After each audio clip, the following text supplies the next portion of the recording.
Assalamualaikum warahmatullahi wabarakatuh. Anak-anak kelas 9 sekalian, pada hari ini Ibu akan menjelaskan materi IPS tentang masa kemerdekaan periode tahun 1945 sampai 1950. Pada pertemuan kali ini Ibu akan khusus membahas materi tentang perjuangan jalur diplomasi pada masa kemerdekaan 1945-1950. Perjuangan mempertahankan kemerdekaan dengan diplomasi atau perundingan. Upaya mempertahankan kemerdekaan Indonesia tidak hanya dilakukan melalui pertempuran, namun juga dilakukan melalui jalur diplomasi, perjanjian dan perundingan, seperti Perjanjian Linggarjati.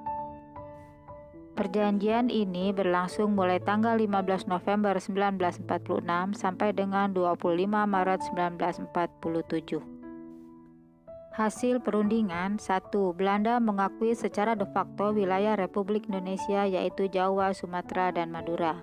2. Belanda harus meninggalkan wilayah RI paling lambat tanggal 1 Januari 1949. 3. Pihak Belanda dan Indonesia sepakat membentuk negara Republik Indonesia Serikat. Tanggal 21 Juli 1947 meletuslah agresi militer Belanda 1. Perjanjian Renville. Pada tanggal 19 Desember tahun 48, Belanda melakukan agresi militer 2 dengan menyerang ibu kota RI di Yogyakarta. Presiden dan wakil presiden berhasil ditawan Belanda. Perjanjian Rum-Royen berlangsung dari tanggal 14 April 1949 sampai 7 Mei 1949. Tujuannya adalah menyelesaikan masalah kemerdekaan sebelum KMB di Den Haag. Konferensi Meja Bundar atau KMB berlangsung dari tanggal 23 Agustus 1949 sampai tanggal 2 November 1949. Hasil KMB: tanggal 27 Desember 1949, pemerintah Belanda menyerahkan kedaulatan atas Republik Indonesia Serikat. Masa penjajahan Belanda di Indonesia berakhir. Silakan simak tabel dalam tayangan ini yang menjelaskan tentang perundingan Linggarjati. Dalam tabel ini dijelaskan delegasi yang mengikuti perundingan Linggarjati, beberapa kesepakatan yang dihasilkan dari perundingan tersebut, dan dampak-dampaknya bagi negara Indonesia. Tabel dalam tayangan ini menunjukkan tentang peristiwa perundingan Renville.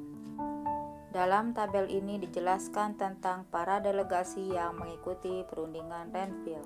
Lalu dijelaskan pula beberapa kesepakatan yang dihasilkan dari perundingan dan juga dampak-dampaknya bagi Indonesia. Simak pula tabel ketiga dalam tayangan ini. Tabel ini menunjukkan tentang perundingan Rum-Royen.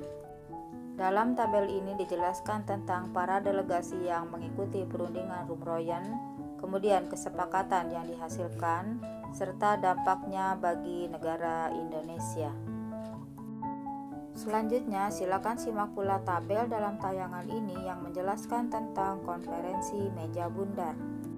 Pada tabel dijelaskan tentang delegasi yang mengikuti konferensi Meja Bundar, kemudian beberapa kesepakatan yang dihasilkan, serta dampaknya bagi negara Indonesia.